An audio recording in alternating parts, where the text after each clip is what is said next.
Welcome to the Healthy Meal Prep Summit. I'm your host, Christine Waltermeyer, and I am so excited. We have with us Hanna Sillitoe. Hanna, welcome. Hi, Christine. Thank you so much. I'm so excited to be here. Oh my gosh, I'm so excited to have you. I don't even know where to begin with introducing you.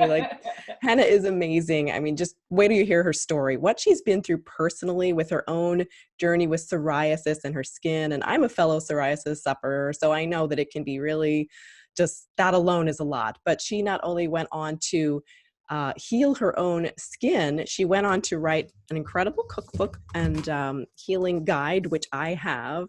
Radiant, and it's just helped you've sold like 25,000 copies, right? Yeah, 25,000 copies worldwide. And we actually ended up translating it into Spanish, French, and Hungarian as well. So it's amazing that people around the world are having this opportunity to learn from what, as you say, was a real difficult part of my life. You know, that can be turned into a positive for so many people is just awesome. Totally awesome that you've helped so many people. I mean, I've seen on your social media just these incredible before and after pictures of people healing their own skin. And just maybe tell us a little bit more about your background and what led you to not only heal yourself, but then go on to help others as you So have. I started with psoriasis when I was 15 years old, and I was at school, and I always had acne really badly at school. It didn't help that my best friend had flawless skin.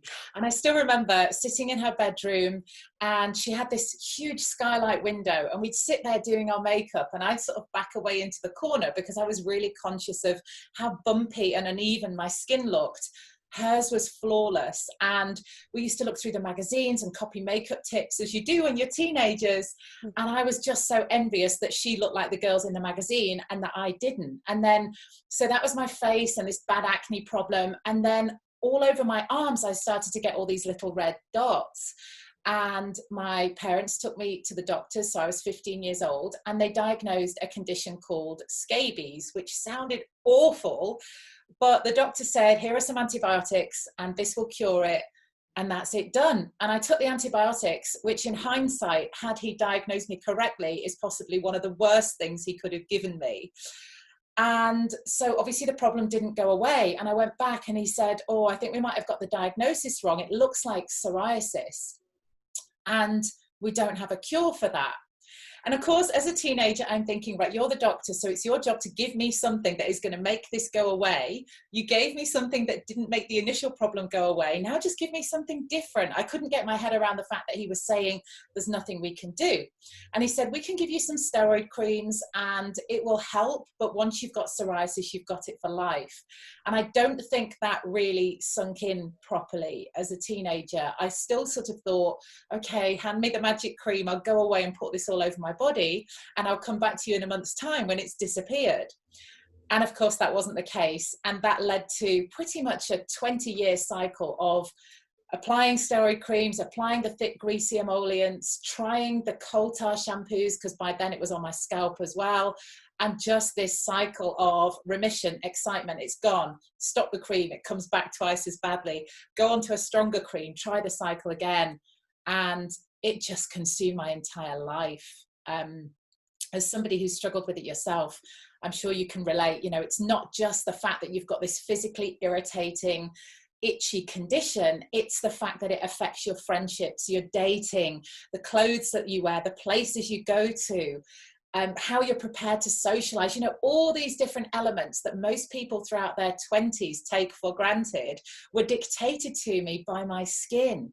And I think that was the worst part to deal with, was the mental health element, the emotional anguish of dealing with such a visible condition.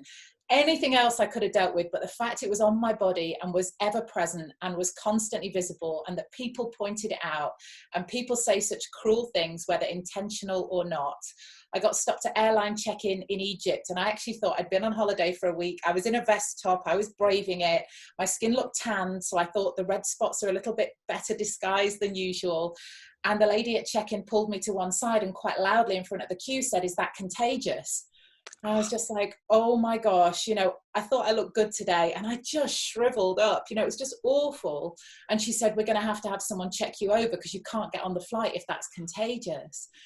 And you just think, did you really need to do that in front of all these passengers? And so moments like that, you know, your heart just sort of stops. And I remember even being stood at the checkout in a supermarket and the lady at the checkout saying, oh, you've got a lovely tan. Have you been on holiday? Oh, did you get bitten? And you just think, no, I didn't get bitten, you know, and having to explain yourself, or even not explain yourself, but just address what they're coming at you with. And it was just awful, just awful. Sometimes I used to just lie and say, yes, it's insect bites, just to stop any further conversation. Sometimes I would say, oh, it's eczema, because people understood that a little bit better than psoriasis. You know, they're familiar with the term.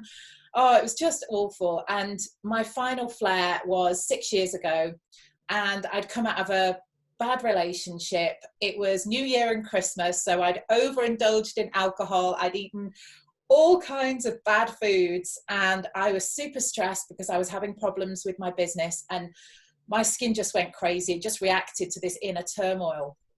And I remember going back to my doctor and saying, look, I've done these 2 decades on these repeated prescription creams and it's not having any effect, and I need something stronger.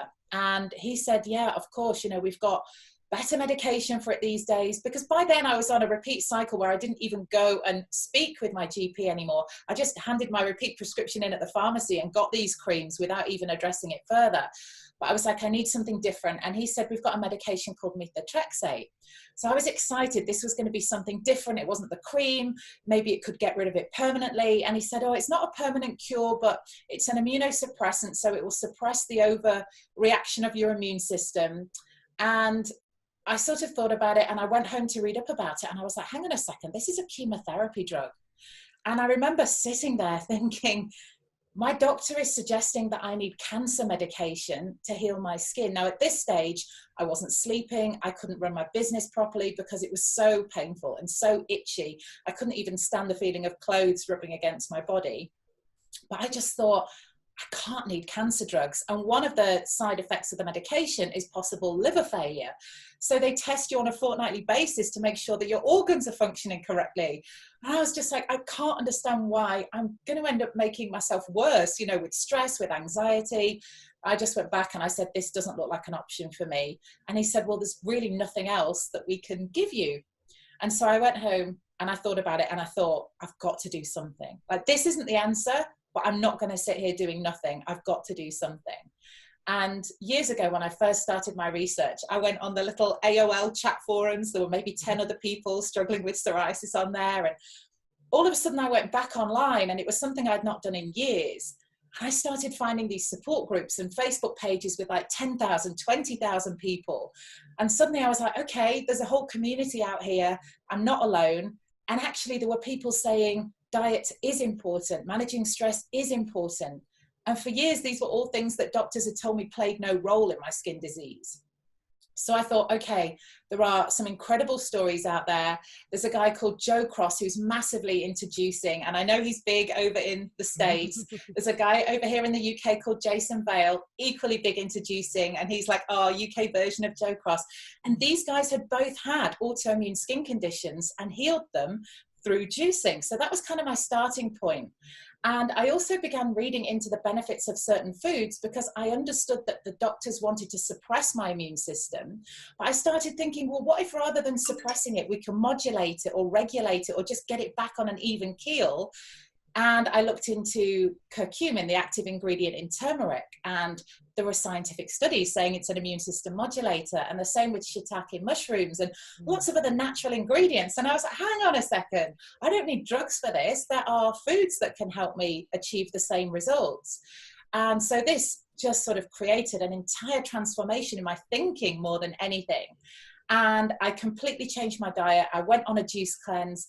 I started looking into all the foods that I needed to eat, but also all the foods that I should be eliminating. And alcohol was a big thing for me at the time. So I was out every weekend drinking lots.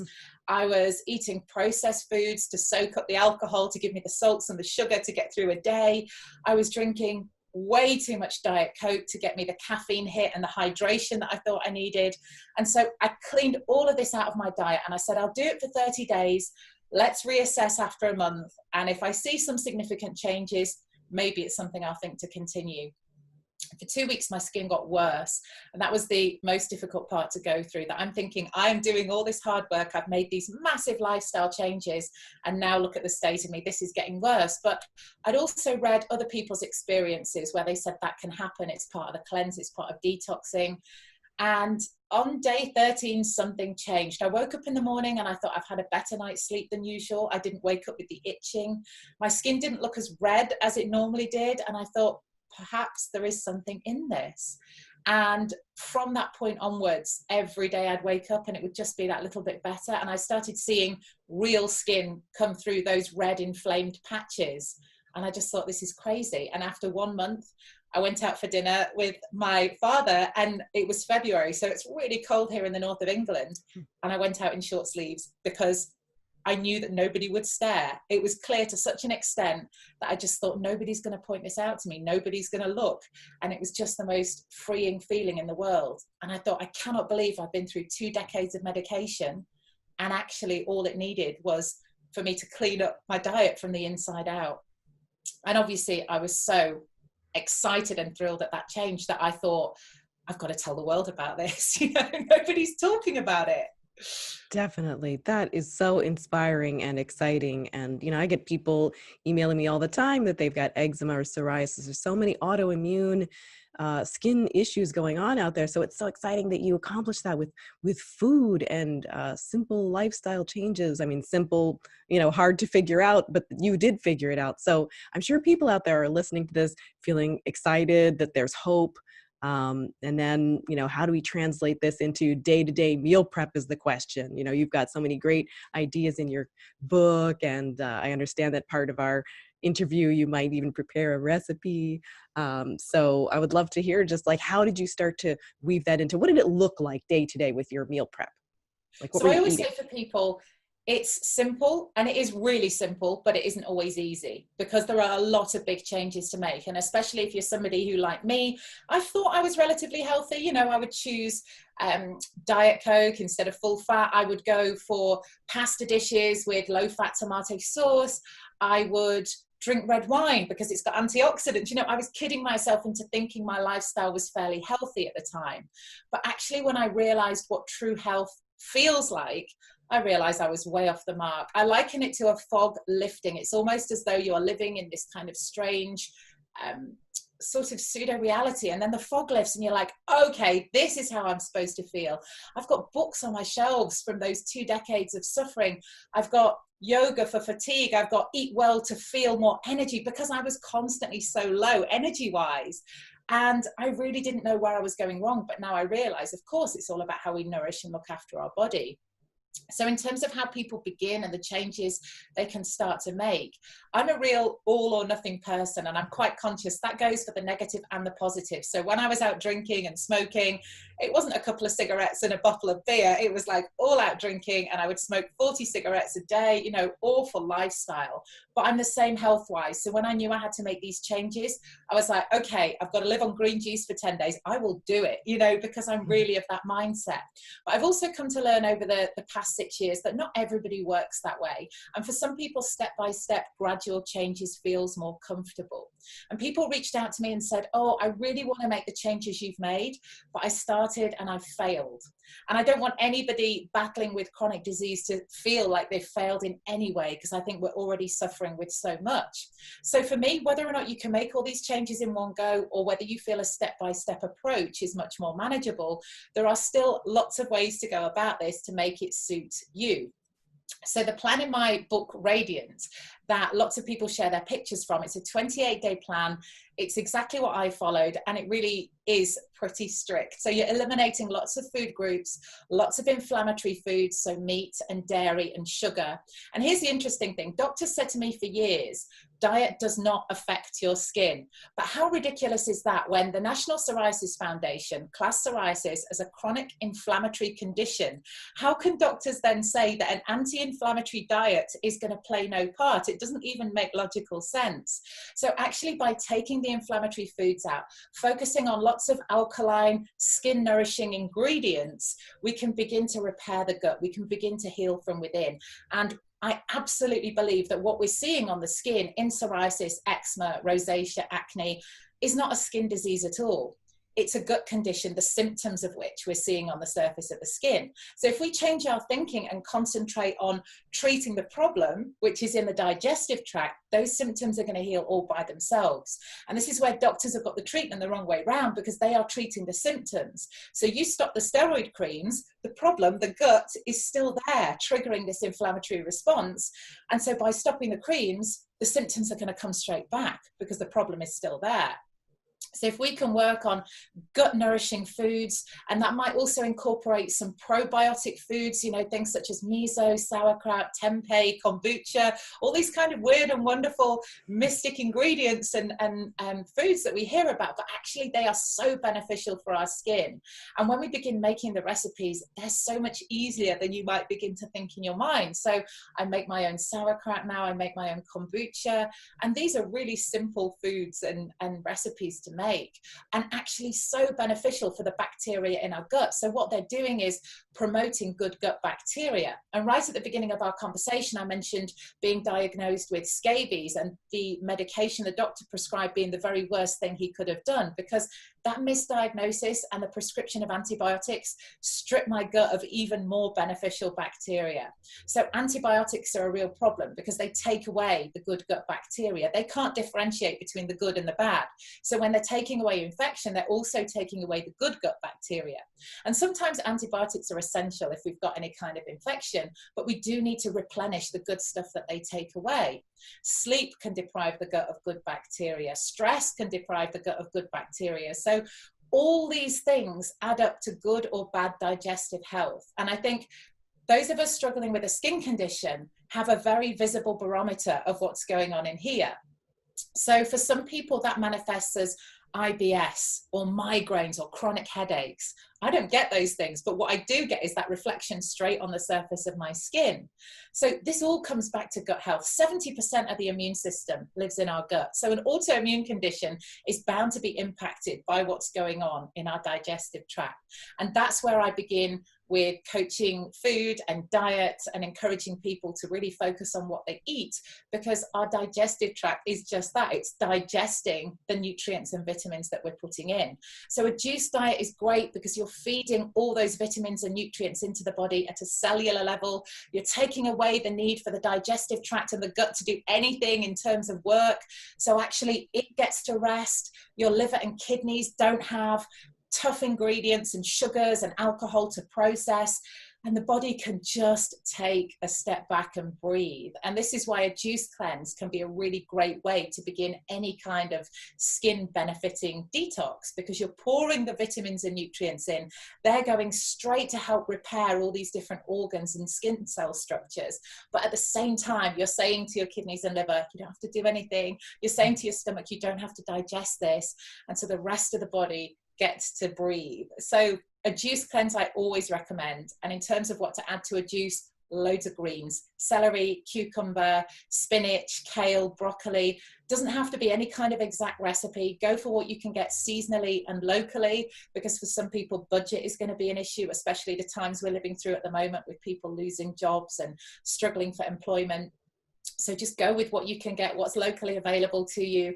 Add a little bit of apple for sweetness, a little bit of lemon because it's super alkaline, and a green juice gives me way more energy than those fake caffeine kicks ever did. You know, I started my day with a Diet Coke for breakfast because it was my hangover cure, my thirst quencher.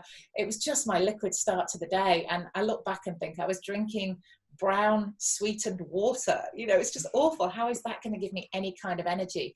But a juice just starts my day full of vitamins, full of nutrients. And it's the way of saying to myself, okay, you're going to start today the right way.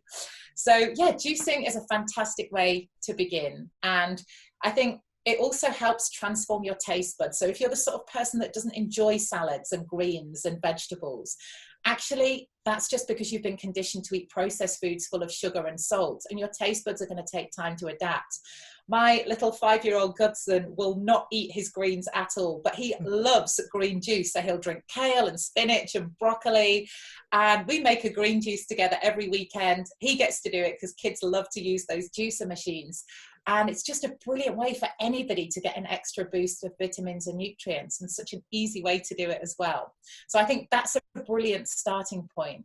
And then a plant-based diet, take out the inflammatory foods, focus on lots of vegetables. And again, if you don't feel you can transition to something that's fully vegan, or exclude all the meats and the sugars and the salts, incorporating lots of side dishes with heaps of veg next to what you would normally eat is a great starting point. So transition more slowly. And actually, that's what my second book is all about, because I know that a 28-day very strict plan is a huge thing for somebody to take on. So my second book is much more step by step. And rather than say, do this for 28 days, it's more, do you feel you could introduce this for a week and then begin to introduce this?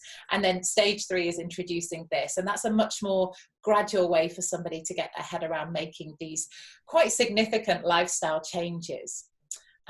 So yeah, I think there's a starting point for everybody, but for me, it's just doing something. Don't sit there thinking this is an overload of information and I don't know where to begin. Make a start. And this is a journey for all of us. So your first starting point might not be the one that you end up following on a road to completion, but you might transition and change as you go along. So for some people, keeping fish or chicken in their diet to begin with because they're so used to a meat-heavy diet might work. But actually further down the line, 2 or 3 weeks in, you might think, okay, I'm going to start learning how to cook this or change this. And you can adapt. It doesn't have to be, I've got to stick to this forever. It's, a gradual transition, and we can change and adapt as we go along. I'm still learning. I'm still making changes 6 years on that suit me.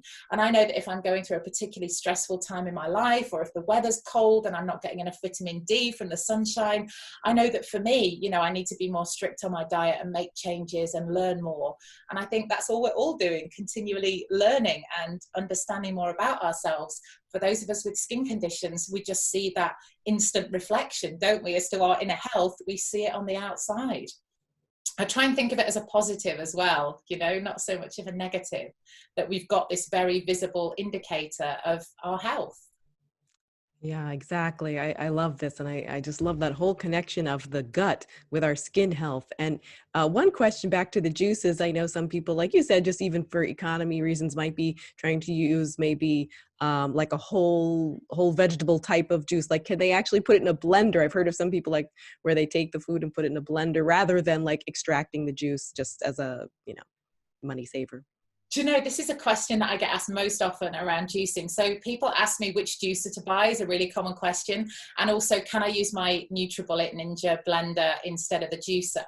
So yes, of course, in terms of helping our body break down a juice, if it's blitzed into a blend and it's smooth, absolutely, you're going to get the same benefits. Some people even suggest you might get more benefits because you've also got the soluble and non-soluble fibers in there. When you're blending it, you're not extracting it. So with a juicer, it extracts the juice and leaves the pulp in a separate bucket, for anybody who doesn't know the difference between blending and juicing, because lots of people also get confused.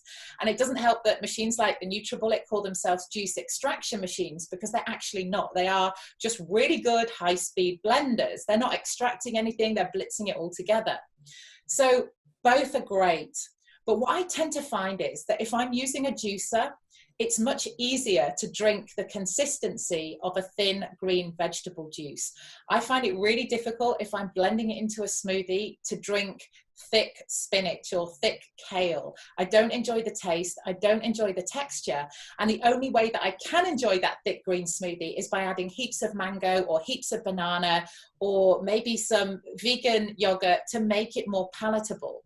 Whereas actually with a juice, you need to add very little sweetness. It's just so much more drinkable. And sometimes I get people coming to me saying, oh, I've done the first day of your juice cleanse. I can't do tomorrow. It's awful. And I say to them, which juicer are you using? And they come back to me and they give me the name of a blender. And I say, okay, well, firstly, what you're doing is putting ingredients for a juice recipe into the wrong machine. And this is why it doesn't taste good. And actually, I encourage them to go onto sites like eBay. And I know you guys in America have got different websites where you can purchase secondhand. Quite often people will buy a juicer for a fad. They've seen it on TV. It's a diet, lose weight machine. And they will use it once and it will go to the back of the kitchen cupboard. And I say to people, the juicer I've had for 8 years. And actually you can buy it for like $20, $30 online, usually barely used. And that's a great starting point for somebody to try juicing and understand the difference between the two machines. And in doing that, I get so many people saying, now I can do this because actually I enjoy the consistency. I'm juicing a whole bag of spinach because it's a super concentrated juice shot instead of a really thick, pint of green sludge that I've got to drink. For me, it's finding that balance, and I much prefer the taste and texture in a juice. Whereas a thick blended smoothie, I'll drink it, but only if I've got enough sweetness added to it. So now we're going to put this into action. We're going to jump into your kitchen, and I understand that you're going to make us a delicious recipe out of your new book. I don't know if you want to hold up the picture, get everyone drooling.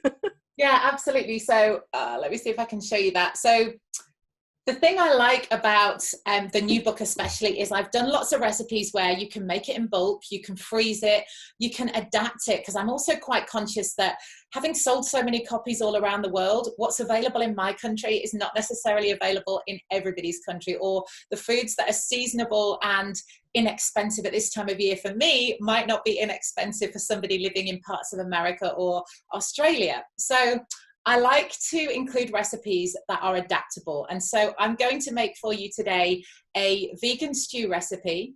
And you can use either winter root vegetables, you can use spring vegetables, whatever is available to you. The beauty of this recipe is it's all about getting the base right, adding the vegetables you enjoy, adding some herbs for lots of flavor. And it's also a brilliant recipe to make in bulk and to freeze so that you can keep it for as long as you need to. And one of those brilliant options to pull out of the freezer after a long day at work that's going to give you heaps of nutrition, heaps of skin benefiting vitamins. And it's just a quick and simple solution so that you're not reaching for the phone and calling for a takeout after a long day at work. Oh my gosh, I'm so excited. So let's watch you make this right now. Awesome. Hello, I'm Hanna Sillitoe. Welcome to my little cookery workshop space.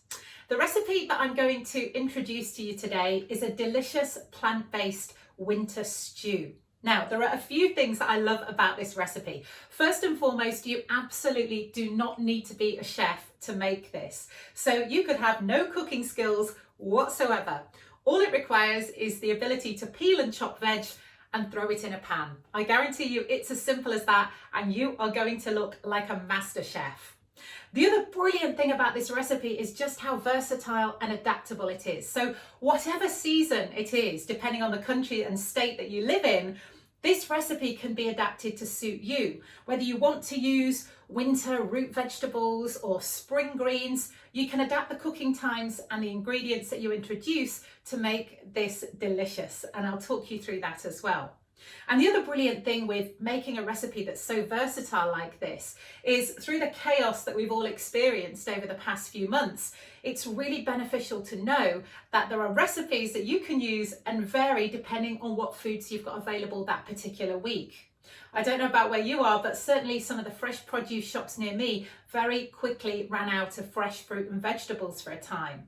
So using frozen vegetables could work, or simply adapting to the fresh vegetables that are available seasonably and locally is a really good choice. Let me introduce you to the vegetables that I'm going to use today, and then we can talk about variants and alternatives. So I'm going to use a sweet potato. Now, I absolutely love these. I don't eat regular white potatoes because they're part of the nightshade family. And nightshades can be a little bit problematic for anybody struggling with an autoimmune condition. So for skin complaints such as lupus, vitiligo, psoriasis, it can be good to avoid nightshades. However, sweet potatoes are not part of that family. They're full of vitamin A and beta carotene, just like carrots. And those are the vegetables that your parents told you would help you to see in the dark. But as well as giving you bright eyes, they're also really good for our skin. I'm also going to include an onion. Now, it would be good if you've got onions available. Spring onions will do as well. You could use white onions, red onions, leeks would be great, and a little bit of garlic just to give the stew that delicious, heartwarming flavour. I'm also going to introduce some swede to this recipe because I've got half a swede left in the fridge, some parsnips because I just love their flavour, and some celery, which I know is a bit of a love it or hate it vegetable, but I really enjoy the taste. And again, celery, super hydrating, full of lots of vitamins and nutrients that are specifically beneficial for our skin. Now you could use pumpkins, squash, marrow, courgettes, although zucchini would require a little bit less on the cooking time. Spring greens can be thrown in there. Basically anything and everything when it comes to vegetables. I'm also going to add some lentils. Now, red lentils are going to give a lovely depth to this stew. They're also a brilliant source of vegan protein, and they are going to thicken up and enrich the stew itself. So those are going to go in the pan. I'm also going to add some red kidney beans. Now, again, brilliant source of vegan protein, but you don't have to use kidney beans. You could use butter beans, cannellini beans, whatever is available or in your store cupboard. And then some herb de Provence, which is a lovely, delicious French flavour. It makes the house smell divine. So I'm just going to add some dried herbs to the stew and some vegan bouillon. I'm using an organic vegan version that's nightshade free and gluten free. So I'm going to start by peeling and chopping all these vegetables and adding them to a pan. As simple as that. So let's start by peeling the sweet potato.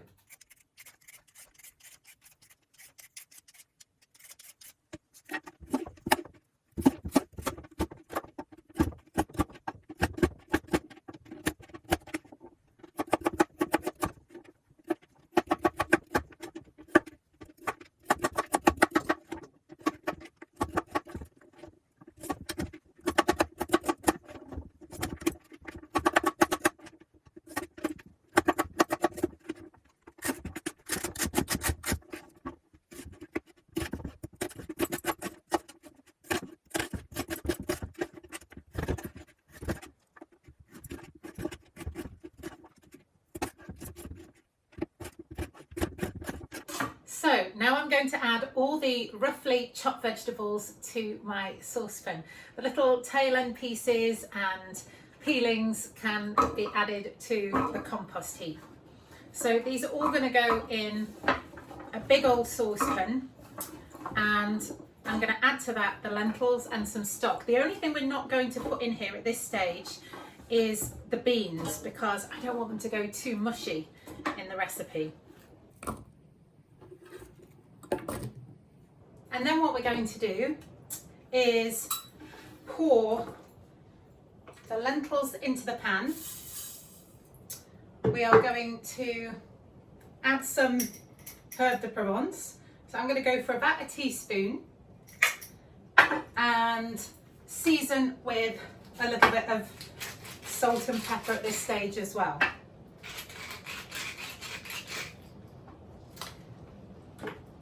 Now I'm going to pour a litre of boiling water over the vegetables.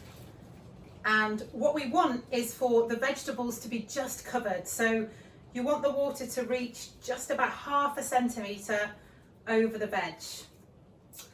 And I am going to add a tablespoon of vegetable stock to this as well.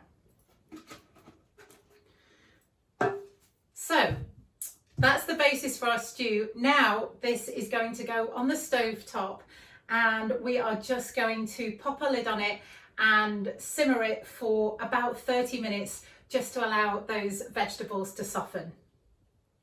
So whilst the vegetable stew is nicely bubbling away there, I'm also going to show you a quick recipe for herby dumplings. We can add these to the stew at the same time as we're putting those red kidney beans in the pan. So for this recipe, you're going to need 200 grams of self-raising flour and 150 grams of vegetable suet. Now I'm using a vegan version, and a teaspoon of herb de Provence and some salt. And what we're going to do with this is create a dough. So I'm going to add some hot water to the mix, and then I'm going to use a spoon just to bring it all together. Now you want it to form a dough but you don't want it to be so sticky that it sticks to your hands and everything else.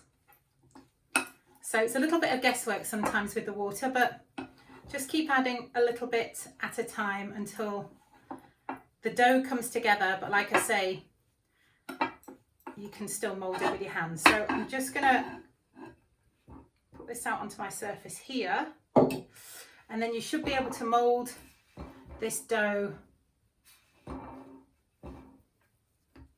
into dumpling sized balls.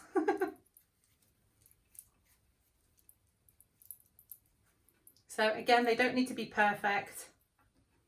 And all we're going to do with these is add them to the pan when I add those kidney beans.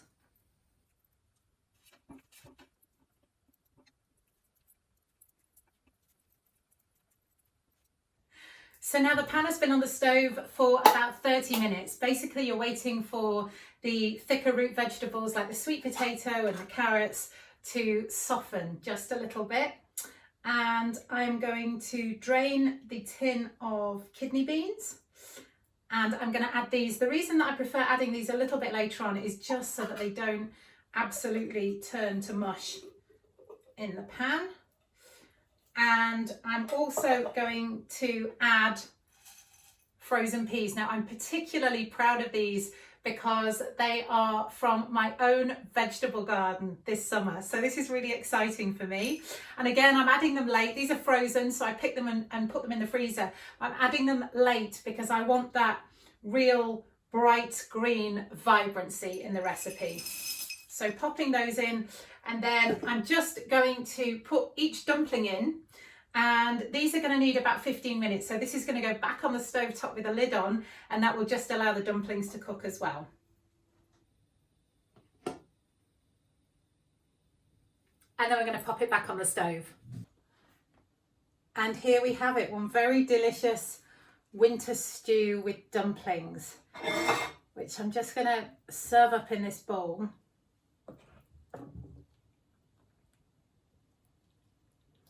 Now this is such a hearty meal on its own, but you can also add a few slices of sourdough bread if you like.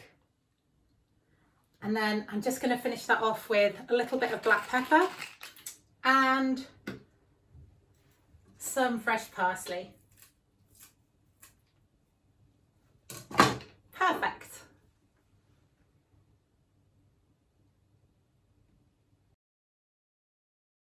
So that was so exciting to see you make that. Oh my gosh. I think this is going to really inspire people to, even people who are busy working, because we get that question a lot too of like, oh my gosh, I'm busy, or just feeding a family. Like, how do I meal prep in advance? So this is one of those really nice ones that people can make in advance and have ready to go. And there's lots of that in my second book. So again, the second book was really written based on the feedback that I got from the first one.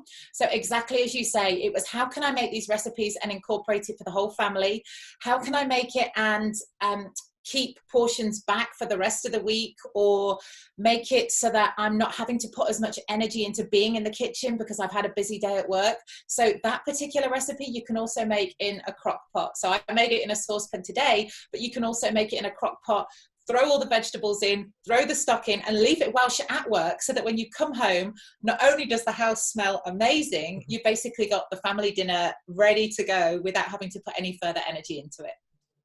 Love it. Oh my gosh. You've given so many great tips and advice today for people to really make this work, to get the anti-inflammatory foods into their diet. I think this is going to really inspire people who are struggling with these skin conditions to really make changes that are profound. So I hope so, because I know that desperate feeling, of wondering how I'm ever going to live a normal life. And I think that's all I wanted. I wanted to be able to wear a short sleeve summer dress to a friend's wedding. I wanted to be able to go on a date without having to feel conscious about whether my arms were on show. Really simple things, like I wanted to be able to pay a bill without using my hoodie sleeves over the back of my hands to disguise my skin. And I think those of us who struggle with skin conditions all share that feeling of just wanting to be normal and wanting to feel good about ourselves and get a good night's sleep. And it's really frustrating that medicine can never create that permanently. So it's always just a temporary fix. There is no medicine that can cure psoriasis on a long-term basis. So you're always looking for the next thing, or waiting for that point at which you have to stop your treatment, and you just know it's going to come back. Whereas this is tough. It's, you know, as I said, it's simple, but it's not always easy, but it's long-term healing, and it's empowering. So it's putting you back in control and giving you all the tools that you need to make this a long-term sustainable lifestyle change. So wonderful, Hanna. And I'd also love for you to share just a little bit. I want to congratulate you. I know that you've been working closely with some people who you connected with through the BBC, being featured on Dragon's Den about your skincare line. And, you know, that's a topic too, of just putting things on our skin that are, you know, pretty much almost edible. So yeah, maybe... well, my whole journey led me to begin thinking so much more carefully about my skin. And so Dragon's Den over here on the BBC is your version of Shark Tank. And after I healed my skin internally, at the time, all I was using on my skin on the outside was Dead Sea salts in the bath, because I'd read so much about their benefits, and coconut oil, 2 really simple ingredients. But I started to want a little bit more. I wanted more hydration. I wanted more products for my face. And I began to look at what was available. And I thought there really is nothing that's specifically designed for me. So I started working with a local aromatherapist, and she helped me to create what was essentially a real kitchen table range of products using natural aromatherapy oils and natural ingredients. And this wasn't to say, and I always stress this, it's not to say that, you know, there's a miracle product and because it's got this essential oil and you're going to massage it in and your skin is going to heal, because that would essentially be me doing the same thing that the doctors did to me for years in promoting their steroid creams. But I do believe that when we're focusing really hard on what we are applying internally, we should also look at what we're applying externally on the surface of the skin. And so I started looking at the ingredients in these thick, greasy emollients that we're encouraged to apply to hydrate the skin. And so many of them are petroleum-based. So that's paraffin, liquid paraffin. You know, it's labeled as lots of different things on the ingredients list. Sometimes it says petroleum. It's highly refined petrol. And I was thinking, why am I applying this to the surface of my skin? So the reason that they include it in these products is because it's cheap to manufacture. It's instantly hydrating. But what it does is creates a layer on the surface of our skin. It blocks our skin from being able to absorb moisture from the outside, so we become very reliant on it. And it actually creates an imbalance in the pH of our skin. So our skin can't regulate itself with its natural oils. So it creates this whole next level of chaos. And actually what you find when you're using those thick, greasy emollients is you've applied them, they feel good, you get the instant relief, it sinks in, and an hour later you're thinking, I need to apply that cream again because it's absorbed and it's blocked your pores and your skin cannot capture moisture from the air anymore. So I started looking at a much more natural way to offer the skin that hydration, but at the same time let the skin breathe and let it absorb and let it retain its natural pH balance. And there are so many different oils and natural ingredients that can do that. And then I wanted to take it to the next level. So not only did I want to work with naturopaths and aromatherapists, I wanted to work with scientists, because you know, nature creates so many incredible ingredients. And so my soothing spray is a great example of that. I wanted to create a product that would help parents when their children have got psoriasis or eczema and they're screaming and they're clawing at their skin and they can't sleep. I wanted to create a natural product that was just going to break that itch scratch cycle. And so the soothing spray contains a blend of oils that's manufactured in Switzerland called Defensil. And I was sent the scientific data on this, and I was looking at these pictures thinking, this is performing better than steroid medication in many cases. And it's 3 natural oils, balan oil, blackcurrant oil, and sunflower oil, and combined it creates this protective coating on the skin, so you can't feel, it's very light and it's just almost like a water-based spray, but it protects the skin from airborne allergens. It stops that itch, that intense sort of scratching feeling that you get when you struggle with skin conditions. And I was like, wow, botanicals can do the most amazing things. And so having this team of scientists on board, it was like next level stuff where I was saying, well, can we create, for example, a cream that would help me better metabolize vitamin D? Because I find that in the winter, my skin is worse than in the summer. And so they said, oh, yeah, we can, you know, and these are the best scientists who would sit down with me and say, well, this is the ingredient we would use. And I was like, this is like a child being in a sweet shop saying, can I have this? And can I have this? And they're telling me how that's possible. So we formulated this incredible skincare range that's 100% natural, it's vegan, it's cruelty-free. It ticks all the boxes in terms of my own ethics, sustainable, you know, we bottle in amber glass wherever possible. And then on top of all that, it's got these incredible botanical ingredients in that provide a solution to all the problems that I experienced in battling with my skin condition. So we've got the soothing spray, we've got the vitamin D cream, we've got a scar minimizing oil, because I found that I was left with lots of scarring where either the steroid creams had burnt my skin or thinned my skin. And so it's amazing to work with this bunch of people who are equally excited because they are working on a project that they can see direct results in. So, you know, we get the feedback from our customers who say, oh my gosh, my baby has slept for the first time in months, you know, and this is the first product that I've applied where we've finally got some relief. I'm very careful to say that these are not a cure. It's not the miracle cream. You know, they're not steroid creams. They're not steroid based. They're 100% natural. Heal from within, but also be conscious as to what you're applying on the outside. And that goes for hair care too. You know, shampoos contain parabens, SLS, all these toxins that not only affect our scalp if we've got scalp psoriasis, but that shampoo washes right down your face. It's on your hands, you know, it's on the palms of your hands. So if you're struggling with eczema or psoriasis on the palms of your hands, in the nape of your neck, on your forehead, this can all be impacted by all these toxic ingredients in our shampoos. And for anybody with sensitive skin, a regular shampoo is so incredibly harsh and so incredibly problematic. I notice it just in being in a hotel for a couple of nights. If I've not taken my own hair care with me, I'll reluctantly use the one that's in the hotel. And within a couple of days, you know, I'm really feeling it pulling at my scalp, and my scalp feels tight and irritated and itchy. And I see the flakes begin to fall when I'm straightening my hair and styling my hair. And so the difference is very, very real.